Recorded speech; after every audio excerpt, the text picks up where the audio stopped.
Bismillahirrahmanirrahim. Assalamualaikum warahmatullahi wabarakatuh.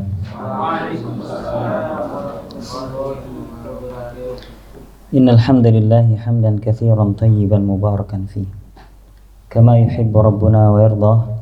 Asyhadu an la ilaha illallah wahdahu la syarika lah wa asyhadu anna Muhammadan abduhu wa rasuluhu la nabiyya ba'dah. Allahumma salli wa sallim ala Muhammadin wa ala alihi wa sahbihi ajma'in. Allahumma ati nufusana taqwaha wa zakkiha anta khairu man zakkaha anta waliyuha wa maulaha. Allahumma ya rabbana zalamna anfusana wa illam taghfir lana wa tarhamna lanakunanna minal khasirin. Alhamdulillah, segala puji bagi Allah Rabb semesta alam yang telah menciptakan kita semuanya, memberikan kita kenikmatan begitu banyak, sehingga pada kesempatan kali ini Allah izinkan kita untuk sama-sama berkumpul di sini untuk kita mempersiapkan yang terbaik bagi pendidikan santri-santri kita semuanya, mengupgrade diri kita, karena sejatinya ya, kita ini juga adalah pembelajar, dan kita semuanya jika berhenti belajar maka disitulah titik kebodohan kita. Tidaklah seorang dikatakan seorang yang jahil ya, kecuali ketika dia berhenti belajar. Maka ketika kita semuanya tidak berhenti belajar, walaupun kita masih banyak yang tidak tahu ya, masih banyak yang mungkin kita tidak mengerti, tapi semoga dengan itu Allah menolong kita, memberikan banyak ilmu kepada kita yang bermanfaat, sehingga bisa kita amalkan dalam keseharian kita, yaitu amal kita dalam mendidik santri-santri kita semuanya. Ustaz dan Ustaz sekalian yang dirahmati oleh Allah Subhanahu wa taala, insyaallah kita akan lanjutkan pertemuan kita yang kemarin. Mudah-mudahan sudah disiapkan pertanyaan-pertanyaan terkait dengan kutab, karena harapannya sesi ana ini pengennya aplikatif. Jadi apa yang bingung terkait dengan kutab ya, kan sudah dijelaskan ya di awal tentang stadium general, tentang konsep kutab, sejarahnya juga ya, dan dari pilar-pilar pendidikan kutab, lalu ada karakteristik pendidikan kutab, visi misi juga sudah dijelaskan. Nah, tinggal bagaimana implementasinya dalam keseharian kita di kelas.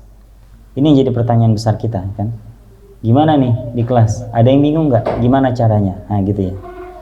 Tetapi insya Allah sebelum itu semuanya, sambil mungkin mengingat kembali, ada yang lupa nyatet pertanyaan, mungkin Anda akan memberikan beberapa materi singkat ya, insya Allah, terkait dengan apa yang bisa kita aplikasikan dalam proses pendidikan anak-anak kita di kutab ini. Ini karena anak temanya konsep kutab, jadi Anda berusaha mencari referensi-referensi yang berkaitan dengan pendidikan yang sesuai, yang bisa kita terapkan di kutab ini.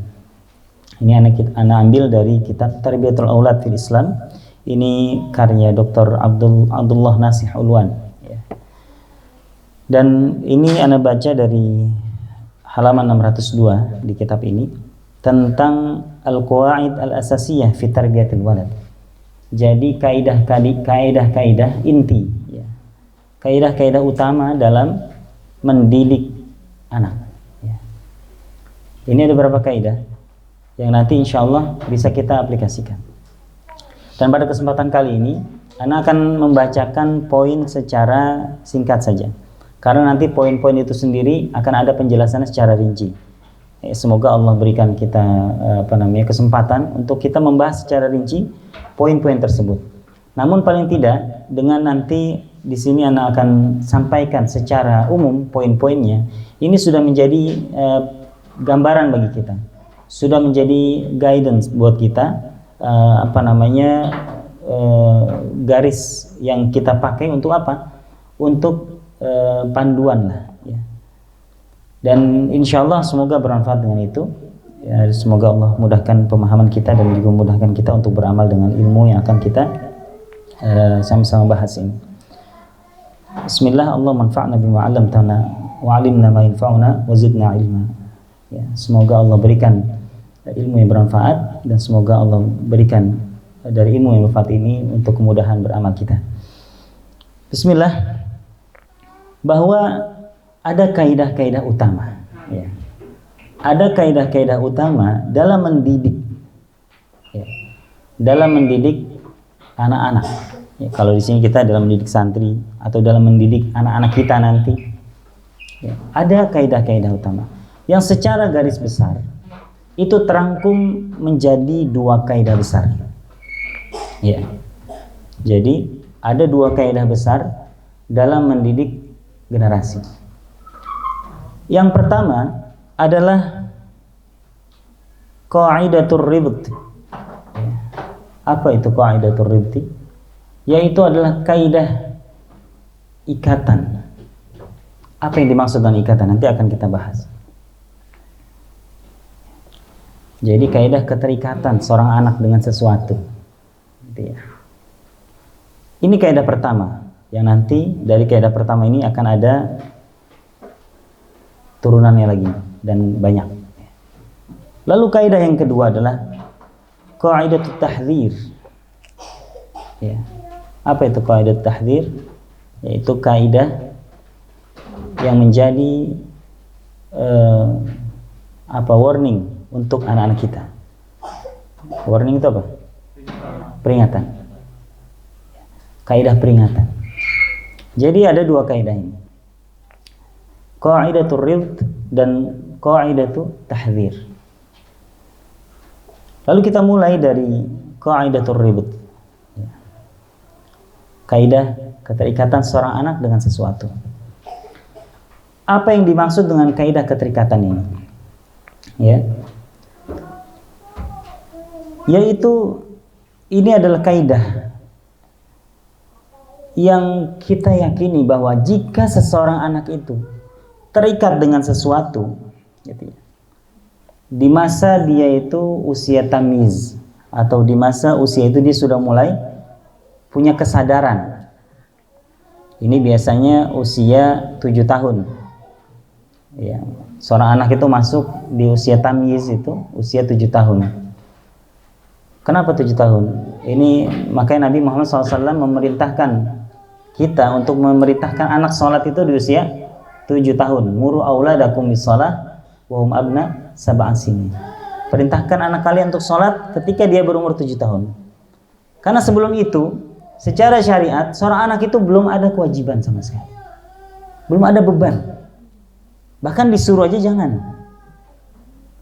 Ini sholat loh, yang paling berat. Setelah syahadat tentunya. Syariat yang paling, kata Nabi SAW, awwalu ma yuhasabu bihil abdu yawmal qiyamah as-salah. Yang pertama dihisab di hari kiamat adalah salat. Jadi yang pertama dihisab aja baru disuruh untuk diperintahkan di usia 7 tahun. Maka ini kita tim kurikulum harus bekerja keras memikirkan sebelum 7 tahun itu seperti apa harusnya kita memperlakukan santri-santri kita.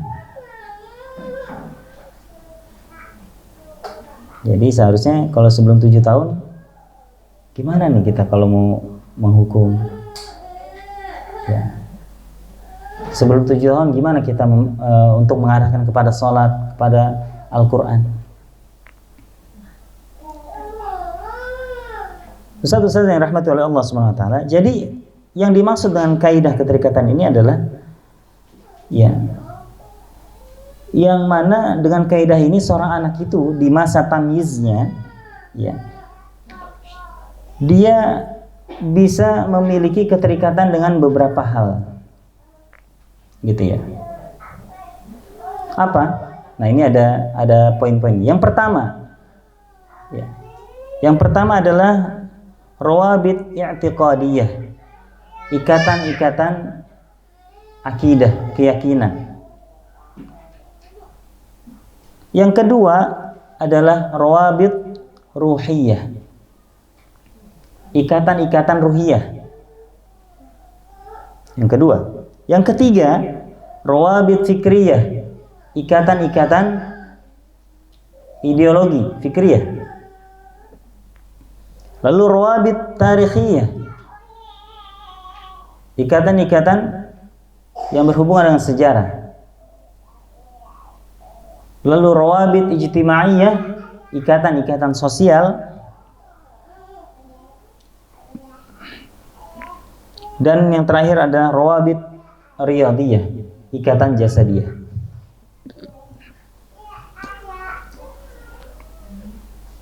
Jadi ada berapa tuh? Ada 6. Yang pertama ikatan i'tiqadiyah, keyakinan. Yang kedua ikatan ruhiyah. Yang ketiga ikatan fikriyah. Yang keempat ikatan tarikhiyah. Yang kelima ikatan ijtimaiyah, sosial. Yang keenam ikatan riyadiyah atau jasad yang berkaitan dengan fisik. Lalu untuk apa keterikatan itu? Nah, keterikatan ini perlu Ustaz dan Ustaz sekalian yang dirahmati oleh Allah SWT, agar ketika kita ikat anak-anak kita itu dengan 6 keterikatan itu, keterikatan itu akan mengawal mereka. Keterikatan itu akan mengawal mereka sampai mereka menginjak usia pemuda. Maka diantara kalau dengar kisah tentang Sa'ad bin Abi Waqqas, beliau memeluk Islam usia 17 tahun. 17 tahun beliau memeluk Islam. Dan beliau jadi sahabat utama. Dikatakan beliau orang keempat yang masuk Islam, atau beliau pernah mengatakan saya pernah menjadi thuluthil Islam, menjadi sepertiga dari Islam. Artinya beliau 1 dari 3 orang yang masuk Islam pertama. Bayangkan seorang sahabat muda 17 tahun, ini syabab pemuda, dia pernah jadi thuluthil Islam, sepertiga dari Islam. Kita sekarang seberapa Islam ini? Nggak ada 0,00. Belum lagi iman kita seperti apa. Ini Sa'ad bin Abi Waqqas. Di antara hikmah kenapa beliau begitu mudah dan bersemangat menerima sebuah hidayah, karena kata para ulama sejarah, beliau ini adalah orang yang apa? Orang yang terjaga secara fitrah.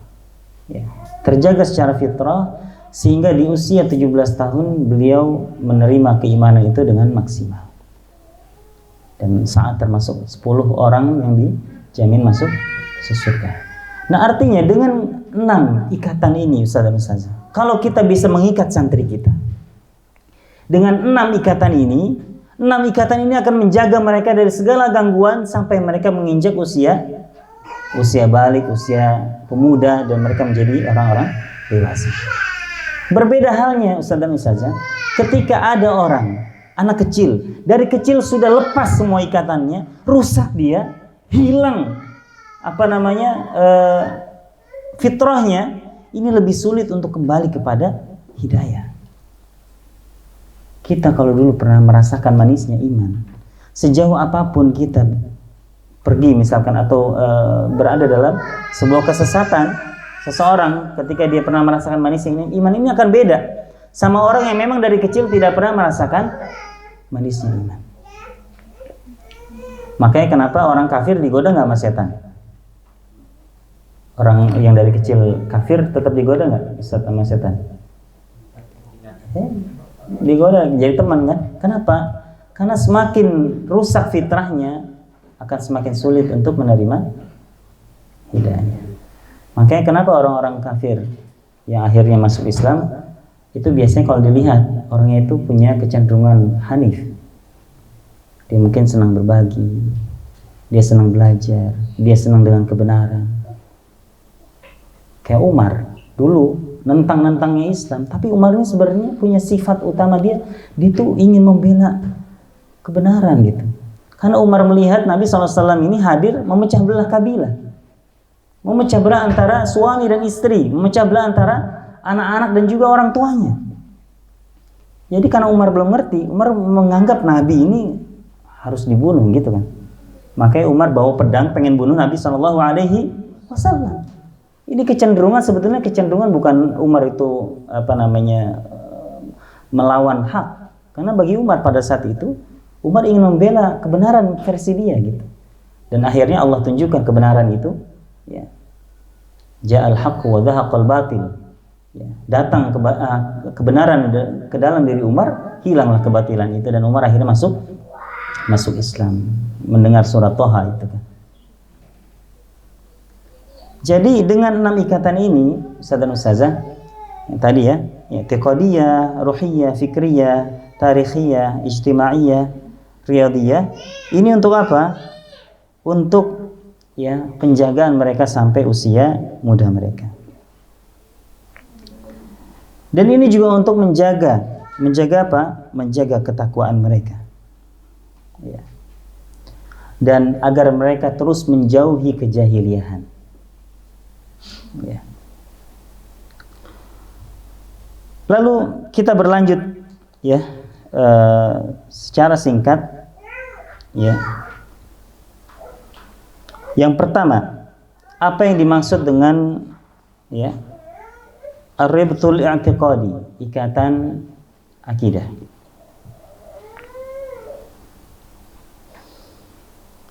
Bahwa seorang anak itu, saudara ustazah, wajib baginya untuk memiliki keterikatan dengan hal-hal yang berkaitan dengan akidah. Makanya dengan memahami kaidah-kaidah ini, kita jadi paham apa sih inti pengajaran kita di Kutab, gitu maksudnya. Jadi inti pengajaran kita di Kutab adalah menjadikan anak-anak kita ini terikat dengan 6 hal ini. Dan yang pertama ini i'tiqadiyah. Apa yang dimaksud dengan ikatan i'tiqadiyah? Adalah ikatan yang menjadikan mereka terikat dengan hal-hal rukun iman. Yang 6 hal. Tentang bagaimana mengesahkan Allah, lalu malaikat, ya, terus juga Rasul, Al-Quran, ya, terus hari kiamat, qada qadar, semuanya. Ya. Dan untuk itu wajib bagi setiap guru ya, an yaghrisal walad haqiqatal iman billahi azza wa jalla. Untuk apa? Untuk menjadikan, mengajak santri-santrinya untuk menyelami hakikat iman kepada Allah azza wa jalla dan hakikat rukun iman. Nah, ini perlu ilmu lagi, nanti ilmu ini mungkin akan dibahas sama Ustaz Husain nanti, sama Ustaz Irfan, sama Ustaz Hamid. Tapi kita punya tahu nih, tujuan utama kita menjadikan mereka terikat dengan hal-hal yang berkaitan dengan akidah, dan yang paling utama adalah rukun iman. Jadi kalau ngajarin ternyata kok ngajaknya bukan ke rukun iman, berarti kita salah arah. Bisa dipahami maksudnya ya? Pada malaikat, pada kitab, Rasul, qada qadar ya. Dan mengimani pertanyaan 2 malaikat di dalam kubur, ya, mengimani azab kubur, ya, dan mengimani tentang perkara-perkara akhirat, bi ahwalil akhirah, dari mulai kebangkitan, hisab, surga, neraka, sirat. Ini harus kita singgung agar mereka apa? Mereka punya keterikatan bahwa kita ini ada yang harus kita yakini. Gitu ya. Maka kenapa pendidikan secara umum tidak menjadikan orang-orang itu mengenal keimanan? Karena memang nggak diajarin, nggak pernah disinggung. Ngajarin fisika tentang apa? Tentang misalkan terjadinya hujan, itu Allah nggak disinggung. Prosesnya adalah bagaimana air itu menguap, ya kan? Sehingga menggumpal awan gimana lah gitu ya, sampai turun, lalu terjadi fase yang sama. Allahnya disebut nggak? Enggak. Lalu kemana Allahnya? Lalu bagaimana kita mengharapkan seseorang anak itu terikat dengan akidah? Nah, di Kutab ini tidak boleh seperti itu. Maka apapun yang kita ajarkan, kaitkan dengan Allah, kaitkan dengan malaikat, kaitkan dengan hari akhir. Tapi kalau di Kutab ini kan kita memang fokus 2 ya. Karena semua rukun iman itu muaranya kedua, iman pada Allah dan iman pada hari akhir. Man kana yu'minu billahi wal yawmil akhir. Karena memang ini 2 yang paling ditekankan. Karena iman pada malaikat akhirnya iman pada Allah. Jadi semua yang kita ajari harus terikat. Ngajarin apa nih? Tentang tumbuhan ya, harus ujung-ujungnya adalah Allah pencipta. Ngajar tentang menanam tumbuhan, lihat bagaimana ujungnya kemana? Hari akhir, begitulah manusia akan dibangkitkan. Jadi memang ke situ. Ya. Wasairil ghaibiyat, dan seluruh hal-hal yang berkaitan dengan hal-hal gaib. Ya. Dan jangan sampai luput wahai para guru. Ya. Ketika engkau memperdalam hakikat keimanan kepada Allah, ya. Jangan sampai kita ini luput untuk memperingatkan mereka tentang apa? Tentang hal-hal yang bisa melumpuhkan keyakinan-keyakinan tersebut. Ya. Dan terus kita nasihati mereka untuk mengikat anak-anak kita untuk terus fokus, ya. Karena kita kan mengajarkan iman sebelum Al-Qur'an. Jadi kalau bisa ini jadi tema yang itu, ya. Kemarin kita sudah bahas, adalah satu pilar. Pertama kita adalah pilar akidah. Inilah keterikatan utama kita. Ustaz-ustazah yang dirahmati oleh Allah Subhanahu wa taala. Ya. Ini tentang ar-ribtul i'tiqadi atau ikatan i'tiqad atau keyakinan-keyakinan. Dan insyaallah nanti akan kita bahas secara lebih jelas lagi. Namun Anda mau lanjut dulu pertemuan pertama ini secara singkat sampai ar-ribtul ruhi, ini banyak juga soalnya. Lalu yang kedua adalah ar-ribtul ruhi, ikatan ruhiyah. Jadi tujuan kita mengajar di kelas Ustaz-ustazah itu ikat mereka dengan ikatan ruhiyah. Apa yang dimaksud dengan ikatan ruhiyah? Ya. Yang dimaksud dengan ikatan ruhiyah itu adalah kita jadikan mereka itu, ya, memiliki sifat-sifat, ya, yang menjadikan mereka itu memperhatikan ruhiyah mereka, seperti pensucian jiwa, kedekatan kepada Allah, keimanan, keikhlasan. Dan ini terbagi-bagi lagi menjadi beberapa metode, ya. Jadi kita bicara tentang ikatan ruhiyah. Nah, bagaimana metodenya agar seorang anak itu memiliki ikatan ruhiyah? Yang pertama metodenya adalah ribtul waladi bil ibadah. Ikat mereka dengan ibadah-ibadah. Ya. Ikat mereka dengan ibadah-ibadah. Berarti kita gurunya pun harus mengikat diri kita untuk tingkatkan ibadah kita. Ya. Inilah kenapa ada hadis Nabi SAW, ya, memerintahkan yang tadi sudah Anda bacakan, muru auladakum bis shalah wa hum abna sab'a sinin. Kenapa? 7 tahun kan belum balik. Tapi kau disuruh sholat gitu. Kenapa? Ini untuk membiasakan, mengikat anak-anak kita agar mereka terikat dengan menyembah Allah Subhanahu wa taala. Agar mereka itu terikat dengan, udah mulai terbiasa gitu.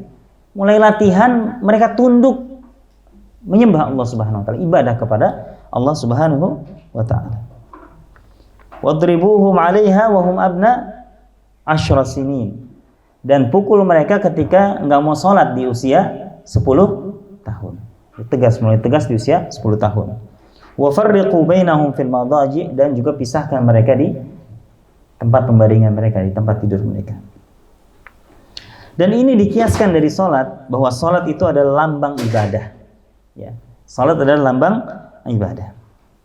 Tapi penjelasan nanti insyaallah menyusul. Lalu yang kedua metodenya untuk pendekatan kita, anak-anak kita ini kepada ribtul ruhi adalah ribtul waladi bil Qur'anil Karim. Ikat mereka dengan Al-Qur'an. Ikat mereka dengan Al-Qur'an. Ya.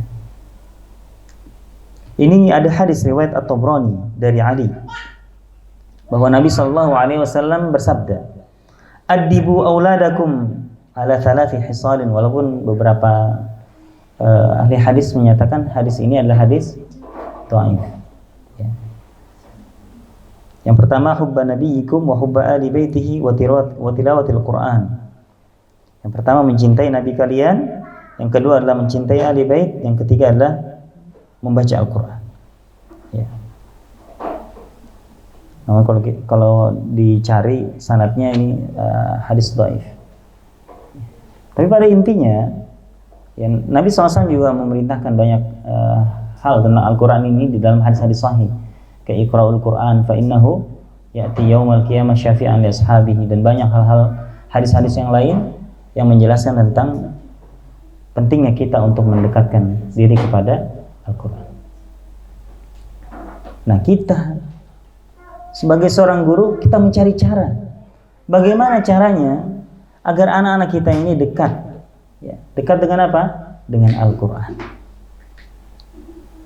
Ini yang kedua, metode untuk mengikat anak-anak kita secara ruhiyah. Lalu metode ketiga agar mereka memiliki ikatan ruhiyah adalah ribtul waladi bi buyutillah. Ikat mereka dengan rumah Allah. Jadikan mereka mencintai masjid. Ini PR kita. Metode yang bisa kita lakukan agar mereka terikat secara ruhiyah. Punya keterikatan ruhiyah, punya penjagaan ruhiyah. Gimana caranya? Motivasi mereka dengan rumah-rumah Allah. Bacakan hadisnya. Di antara 7 orang yang dinaungi pada hari kiamat, di mana tidak ada naungan selain naungan Allah, adalah warajulun, ya, mu'allaqun qalbuhu bil masajid. Seseorang yang hatinya terikat dengan masjid. Jadi terikat itu seakan-akan kemanapun dia pergi hatinya ngegantung di masjid. Jadi hatinya udah nyantol di masjid, udah. Dianya mungkin ke pasar, dianya mungkin ke sekolah, dia mungkin ke kantor, tapi hatinya di masjid. Artinya seorang tidak mungkin hidup tanpa hati, sehingga kemanapun dia pergi, dia akan mengambil hatinya di masjid. Insya Allah, lihat bagaimana bahasa Nabi SAW. Dan ini metode yang seorang anak itu, santri kita, ini 15 santri antum, kalau mereka semuanya udah terikat hati dengan masjid, itu sebenarnya udah ini deh, salah satu indikasi yang luar biasa. Otomatis sholatnya, ya kan, mendengar hal-hal yang baik. Ini metode ketiga. Nanti secara ini banyak pembahasannya, hampir 3 halaman, cuma nanti akan kita bahas, ya. Sekarang kita bacakan poin-poinnya dulu. Lalu metode keempat untuk mengikat anak-anak kita secara ruhiyah adalah ribtul waladi bi dzikrillah azza wa jalla. Ikat mereka dengan zikir kepada Allah Subhanahu wa taala. Allah azza wa jalla. Ya. Karena firman Allah Subhanahu wa taala dalam Al-Qur'an surat Al-Baqarah ayat 152. Allah berfirman, "Fadhkuruni adzkurkum."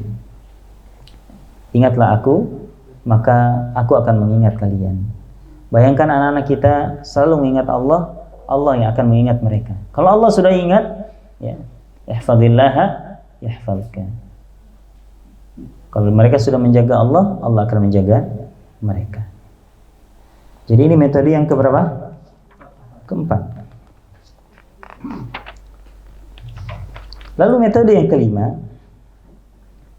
ribtul walad bin nawafil, ya. Ikat seorang anak itu, ikatan seorang anak dengan an-nawafil. Apa itu nawafil? Nafilah, hal-hal yang sunnah. Jadi kalau ibadah yang pertama itu berkaitan sama yang wajib-wajib, ya. Nah, ini setelah zikir tadi, ya, kita ikat juga mereka untuk mulai latihan dengan hal yang sunnah, yang sunnah-sunnah. Ini di dalam surat Al-Isra ayat 79, Allah berfirman, "A'udzubillahi minasyaitonirrajim, wa minal laili fatahajjad bihi nafilatan lak, asa ay yab'atsaka rabbuka maqaman mahmuda."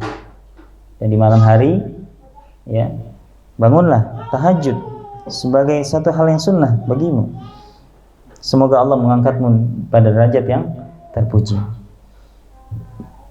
Nah, ini juga bisa menjadi tangga metode untuk kita. Ya. Tadi kita beresin dulu nih yang wajib-wajib. Lalu kita dekatkan diri kita dengan Al-Quran. Lalu kita sebagai guru terus berzikir. Lalu setelah itu kita dekatkan diri kita juga, ikat juga diri kita dengan hal-hal yang sunnah-sunnah. Lalu selanjutnya ini yang sunnah-sunnah banyak ya, ada sunnah nafilah, salat ya, dan saum dan lain sebagainya. Tapi kita lanjut dulu ke metode yang selanjutnya. Metode berapa nih? Ke-6. 5 apa 6? 5 ya. 6. Antum berarti ada yang kelewat ya. Ke-6 ya. Yang ke-6 adalah ribtul walad bi muraqabatillahi ta'ala. Ikat mereka ya dengan ikatan muraqabah. Muraqabatullah. Apa itu muraqabah? Muraqabah itu kesertaan Allah Subhanahu wa taala dalam setiap tindak tanduk mereka. Ya. Ini dalilnya di dalam surat Asy-Syu'ara ayat 218 sampai 219. Allah berfirman, "A'udzubillahi minasyaitonirrajim. Alladzi yaraka hina taqum wa taqallubaka fis sajidin." Dialah Allah yang Maha melihatmu ketika engkau ya, bangun, berdiri. Di dalam surat Al-Hadid juga Allah berfirman, "Wa huwa ma'akum aina ma kuntum." Dan Allah bersama kalian, artinya menyertai kalian. Ini jangan salah juga ngertiin ya. Nanti Allah ada di mana-mana ya. Wa huwa ma'akum, dan Allah selalu menyertai kalian, artinya mengawasi kalian, aina ma kuntum, dimanapun kalian berada. Nah ini metode yang penting juga ya, misalkan ada anak yang ketika ditanya kok selalu ngeles gitu ya, ada aja alasannya. Nah ini kalau kita dekati dia dengan muraqabatullah, dia sudah paham apapun yang dia katakan bahwa Allah selalu mengetahui, selalu menyaksikan. Lalu selanjutnya, Ustaz dan Ustazah, itu ikatan keberapa? Enggak, itu kan metode. Ke-6 tuh metode. Ya. Ikatan berapa tadi? Ya. Kan gini, dari dua konsep besar ya. Ya. Lalu ini kita lagi bahas yang mana nih? Ruhiyah. Yang pertama apa tadi? Akidah. Yang kedua? Ruhiyah. Berarti yang kedua dong. Sekarang yang ketiga. Ya. Nah, dua hal ini termasuk dalam apa? Apa namanya? Kaidah besar apa? Keterikatan. Ada satu lagi kaidah tahzir, peringatan. Ini bingung nggak? Nggak ya? Terakhir mungkin materinya. Karena setelah ini tanya jawab. Di jam berapa nih? Wah, 20 menit lagi sampai lewat 10. Atau kita cukupkan dulu. Jadi ya, dari 6 keterikatan itu, 6 ikatan yang ingin kita bahas. Pada kesempatan kali ini kita bahas 2 ikatan dulu, yaitu ikatan i'tiqadi sama ruhi. Ruhi, i'tiqadi dan ruhi. 4 lagi insyaallah nanti kita bahas. Dan ini maunya gimana nih? Kita bahas satu dulu, lalu selesai, atau bahas secara singkat 6 dulu? Kayaknya satu-satu dulu ya. Nanti insyaallah berarti pertemuan mendatang akan kita bahas secara rinci, ya, ribtul i'tiqadi secara rinci, sama ribtul ruhi sampai rincinya insyaallah. Dengan izin Allah Subhanahu wa taala. Namun dari sini Ustaz dan Ustazah, kita semua dapat gambaran. Kalau misalkan dengan 2 ini, kita ikat mereka dengan ikatan akidah, kita ikat mereka dengan ikatan ruhiyah, ini sebenarnya Masya Allah mereka udah soleh ini. Percaya nggak? Percaya. Cuman mungkin belum pinter, karena ada ribtul fikri nanti. Ya, itu nanti ikatan ketiga. Tapi ini udah soleh aja ini, masya Allah udah menjadi harapan kita kepada Allah SWT terhadap mereka. Setuju nggak nih? Mereka keyakinannya udah masya Allah, dikit-dikit berdoa kepada Allah. Kayak para sahabat dulu kan, kalau ada cambuk yang jatuh dari unta atau dari kuda, mereka berdoa dulu sama Allah. Masya Allah. Sampai angkatan Bai'atur Ridwan juga mereka, para sahabat itu yang ikut berbaiat pada Nabi, kebanyakan mereka berjanji dengan diri mereka sendiri untuk apa? Untuk tidak meminta selain kepada Allah Subhanahu wa taala. Bayangkan kalau santri-santri kita seperti itu, masya Allah. Lalu ruhiyahnya terjaga, masya Allah. Ini sudah menjadi anak yang saleh, insya Allah. Tapi mungkin itu sedikit masukan dari Ana, karena jangan banyak, nanti kita bingung mau ngelakuin yang mana dulu, gitu. Intinya coba ikat mereka dengan 2 ikatan, akidahnya sama ruhiyahnya. Ruhiyahnya ada 6 metode. Yang pertama adalah buat mereka suka ibadah. Yang kedua buat mereka cinta sama Quran. Yang ketiga buat mereka cinta sama rumah Allah. Yang keempat buat mereka cinta sama nawafil, sunnah-sunnah. Yang kelima buat mereka cinta sama zikir. Yang keenam buat mereka merasa diawasi oleh Allah Subhanahu wa ta'ala. Oh, ini juga kayaknya PR-nya nggak selesai-selesai ini kalau 6 ini kita laksanakan. Tapi mungkin itu. Sekarang Ana buka, silahkan yang mau bertanya terkait dengan konsep kutab, mana yang masih bingung gitu ya, pengaplikasiannya, silahkan dibuka pertanyaan. Tafadhol. Ada?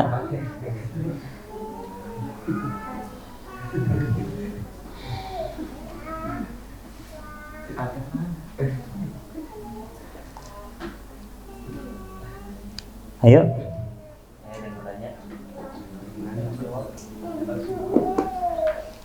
Ini nggak ada pertanyaan ya, udah pada ini ya. Ada Ustazah? Yang akhwatnya? Kalau malu bisa ke Ustazah hari ini, silakan. Yang ikhwannya?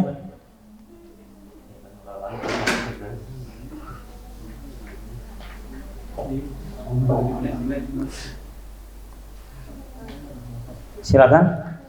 Ayo interaktif aja. Ya. Bapak Khalid, insyaallah. Silakan Bapak Khalid. Masyaallah.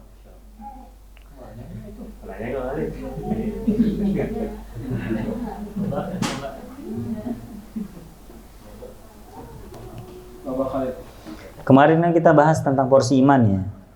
Lalu seberapa penting sirah?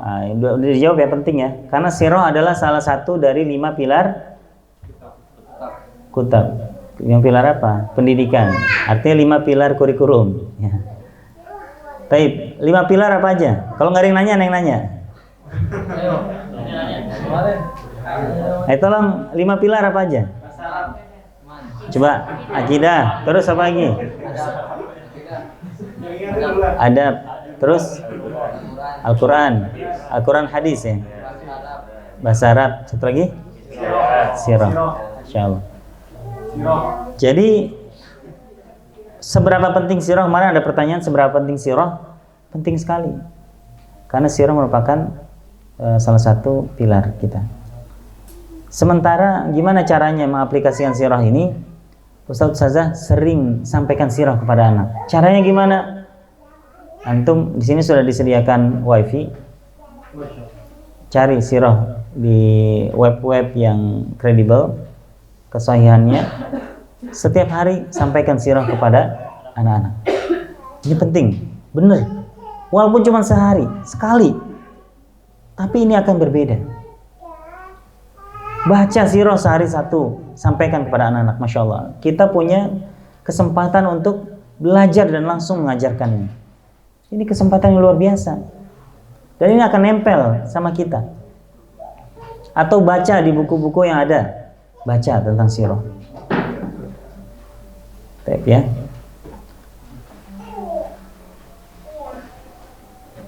Lalu ada kemarin ya, penanganan anak yang kurang semangat sesuai konsep kutab tadi ya.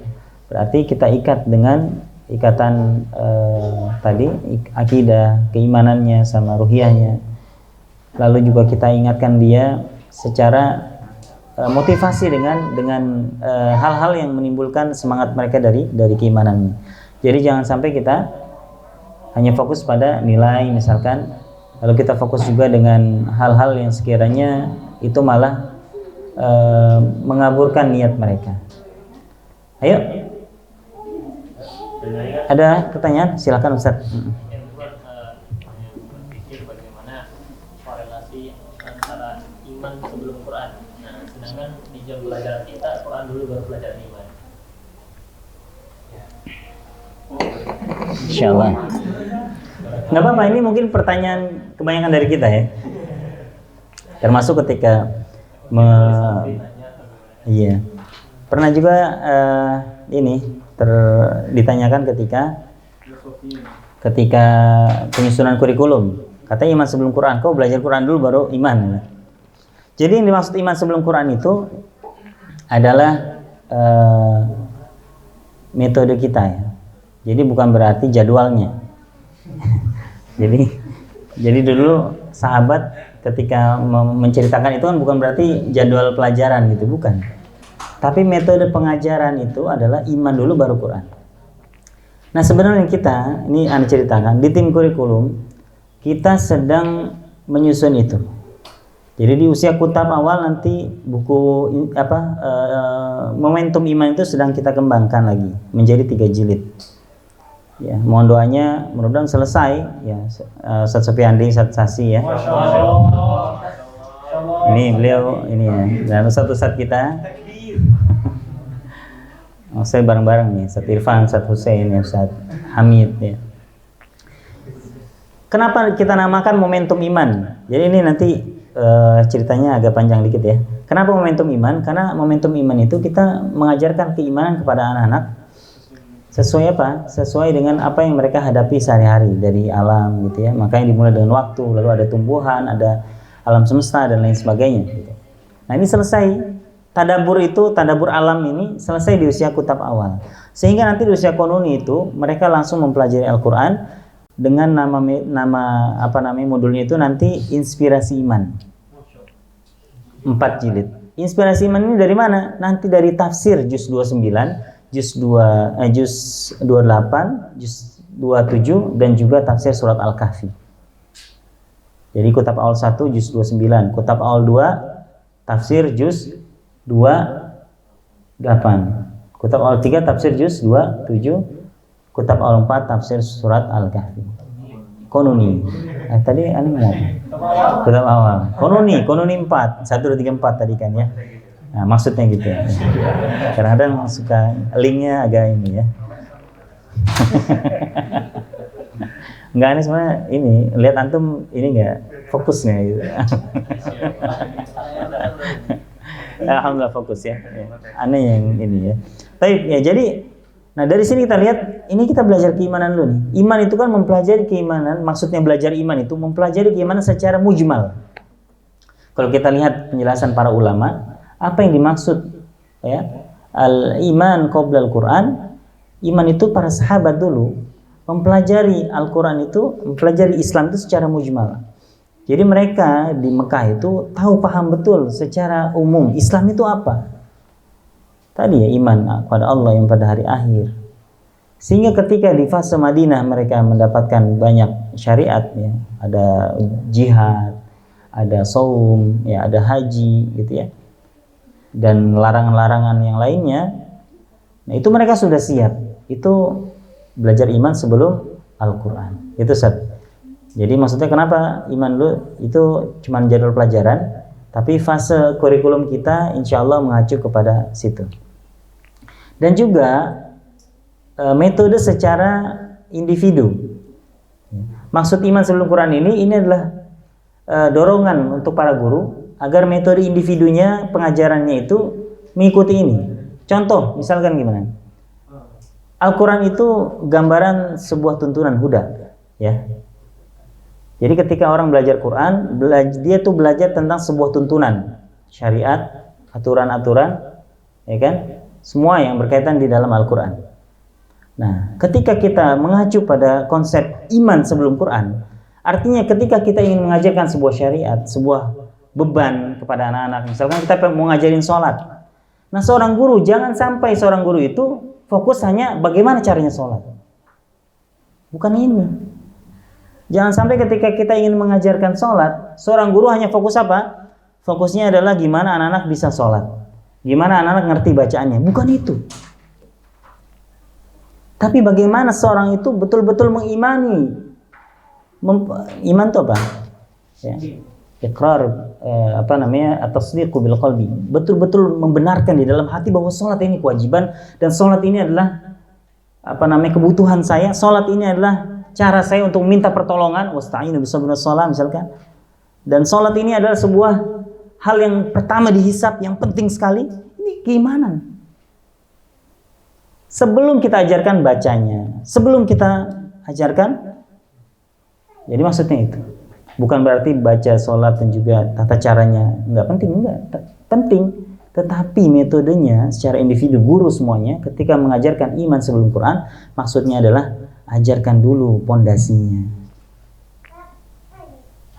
Contoh, misalkan kita mau memerintahkan anak untuk menghafal Quran. Kan semua kita dibebankan itu, guru Quran, ya. Benar nggak? Guru Quran dibebankan untuk apa? Untuk mendorong anak-anaknya menghafal Quran dengan target sekian, target itu target. Tapi gimana caranya biar lari sendiri gitu? Nah, udah kita masukkan belum keimanan dalam hati mereka? Sudah kita ingatkan belum bahwa kenapa mereka harus menghafal Quran? Kan anak-anak harus kita pahamkan kayak gitu. Ya. Makanya kenapa ada hadis-hadis fadhail, hadis-hadis fadilah amal. Kenapa? Ya. Man qara'a harfan min kitabillah, ya kan, barang siapa yang membaca satu huruf dari kitab Allah, maka baginya 10 pahala, satu pahala menjadi 10. La aqulu alif lam mim harfun, aku tidak mengatakan alif lam itu satu huruf, walakin alifun harfun wa lamun harfun wa mimun harfun, kata Nabi. Tapi alif satu huruf, lam satu huruf, mim satu huruf. Ini kan tasjid, ya, untuk menguatkan motivasi. Ya. Dengan apa? Dengan surga, dengan pahala. Jadi dia punya alasan, gitu ya. Maksudnya iman sebelum Quran seperti itu. Jelas insya Allah. Dan ini bisa diterapkan semuanya. Misalnya kita mau ngajarin apa ke anak kita ataupun anak orang, ya. Maksudnya murid-murid kita, santri. Ya. Kita mau ngajarin punya adab. Kenapa? Mereka harus adab yang baik, kan gitu. Sampaikan. Ya, ini kan ada nih. Inna min ahabbikum ilayya wa aqrabikum minni majlisan yaumal qiyamah ahasinukum akhlaqa. Yang paling dicintai sama Nabi, siapa yang mau dicintai sama Nabi? Saya, Ustaz. Ya udah, adabnya ayo. Siapa yang mau duduk dekat dengan Nabi? Nabi itu kalau duduk dengan Nabi itu disukai yang paling tinggi. Nabi itu derajatnya yang paling, bahkan pintu surga tidak dibuka kecuali yang pertama masuk adalah Nabi Shallallahu Alaihi Wasallam. Nah, kalau kamu duduk dekat dengan Nabi, kita sampai. Jadi dia tuh, wah, saya pengen punya akhlak yang baik. Semua bisa kita praktekkan insya Allah.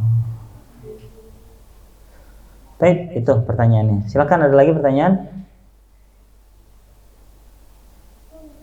Oh, belum nyiapin kayaknya. Tolong pekan depan nyiapin ya. Kalau yang bingung gitu di kelas, ya gimana ya? Sampaikan. Ya, ada lagi? Ustazah hari ini ada titipan? Ya. Nggak ada? Ya, silakan Ustazah Ai, insyaallah. Fadhal.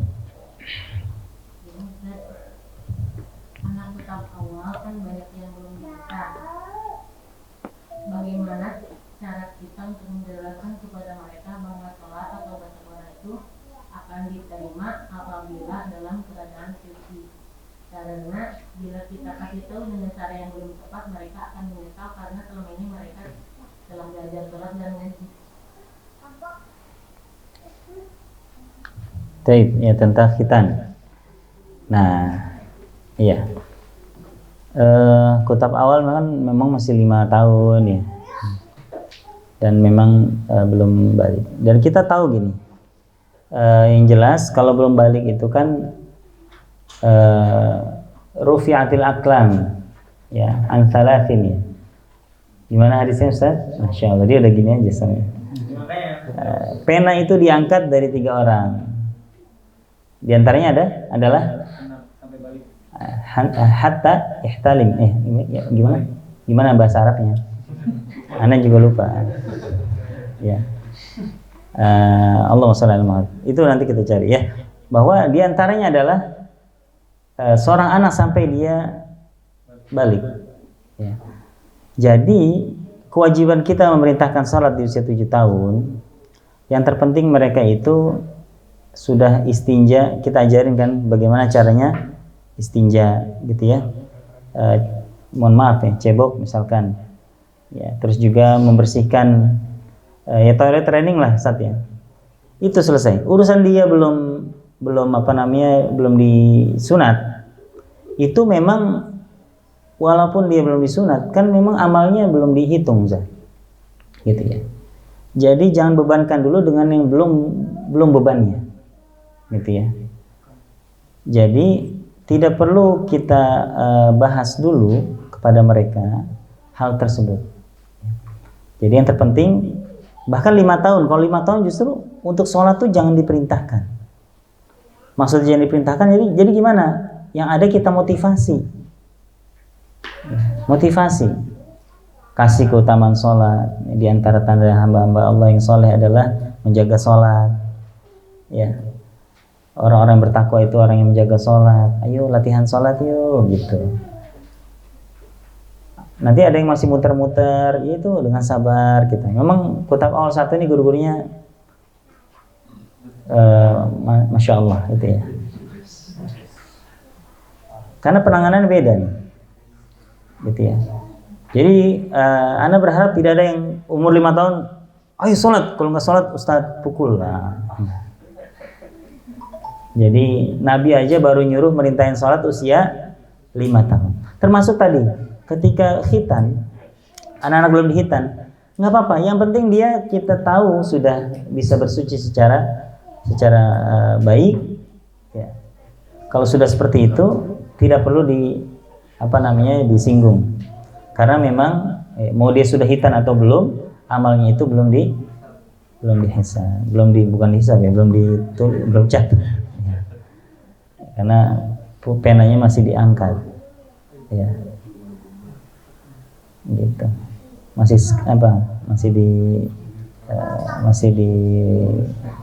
dibebaskan ya. Allahu a'lam. Ya tadi kalau kita ini kan nanti ya ngapain sholat ya kan, aku kan belum disunat. Jadinya dia bingung. Jadi motivasi dulu, fokuskan motivasi dan berikan contoh yang terbaik, itu cukup untuk kutab awal 1. Taib ya, ada lagi?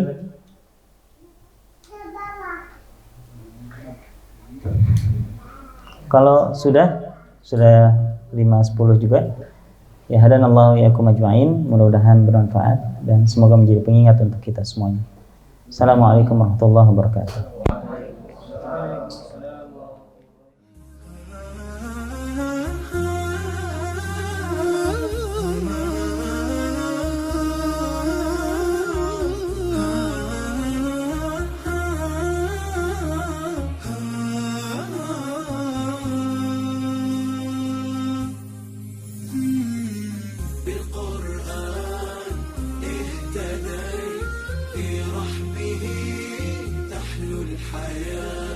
شوقا إلى